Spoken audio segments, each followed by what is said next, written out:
आज हम आपकी भेजे स्रोतों पर एक गहरी नजर डाल रहे हैं। मुद्दा है भारत का विदेशी मुद्रा भंडार, जो 700 अरब डॉलर के पार चला गया है। एक अहम पड़ाव है ये। जी हाँ, बिल्कुल। तो जो खबर आ रही है आरबीआई से, ताजा आंकड़े क्या कहते हैं? आंकड़े बता रहे हैं कि भंडार अब 702.78 अरब डॉलर पर है। 702.78 अरब। और ये बढ़ोतरी कब हुई? ये पिछले हफ्ते ही करीब 5 अरब डॉलर 4.85 अरब डॉलर सटीक रूप से जुड़ा है इसमें। वाह, मतलब एक हफ्ते में लगभग 5 अरब डॉलर।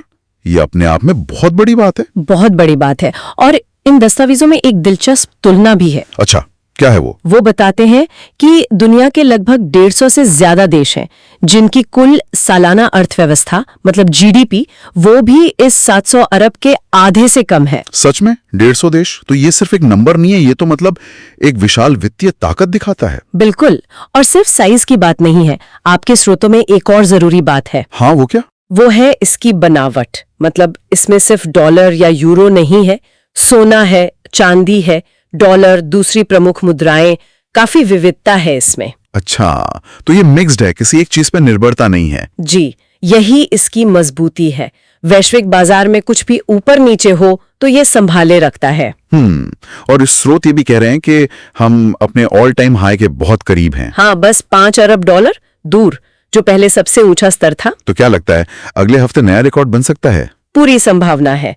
जिस तरह से बढ़ोतरी हो रही है, लगता तो यही है। ये तो कमाल है। अच्छा, इन स्रोतों में इतिहास का भी जिक्र है ना? हाँ, वो याद दिलाते हैं कि सिर्फ 78 साल पहले की बात है, आजादी के समय की। जी, देश में भुखमरी थी, खाने के लिए भी हम दूसरों पर निर्भर थे। और आज देखिए कहां से कहां आ गए। आज हम दुनिया के चौथे सबसे बड़े भंडार वाले देश हैं, चौथा सबसे बड़ा। चौथा। और ये भी बताया गया है कि हमने ब्रिटेन को पीछे छोड़ दिया है। हाँ, न सिर्फ भंडार में, बल्कि स्रोत बताते हैं कि अर्थव्यवस्था के साइज में, सैन्य ताकत में, डिप्लोमेसी में, कई पैमानों पर भारत अब ब्रिटेन से आगे है। ये सुनना वाकई दिलचस्प है।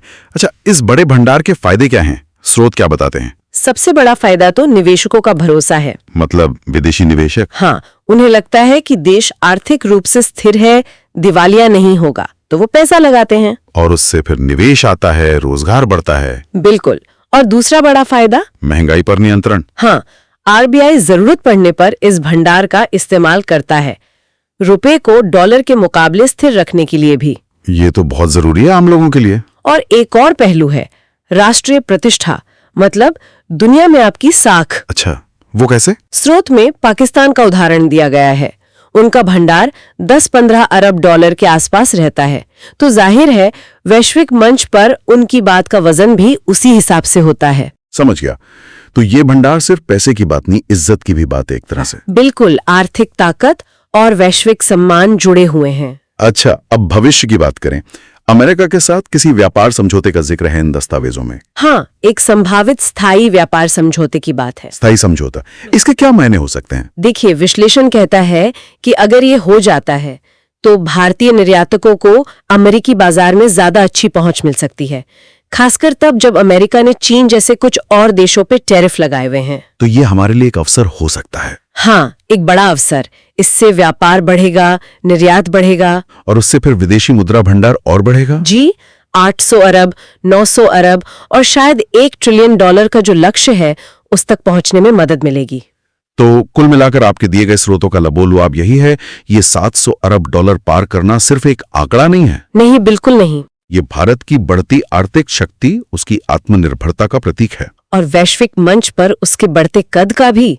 आर्थिक स्थिरता, राष्ट्रीय गौरव, भविष्य की उम्मीदें, सब जुड़ा है इससे। बिल्कुल। और ये हमें एक सोचने वाले बिंदु पर छोड़ता है कि ये जो आर्थिक आत्मनिर्भरता और राष्ट्रीय स्वाभिमान का रिश्ता गहरा हो रहा है, ये भविष्य में दुनिया में भारत की भूमिका को, उसके फैसलों को कैसे शकील देगा, इस पर विचार करना दिलचस्प होगा।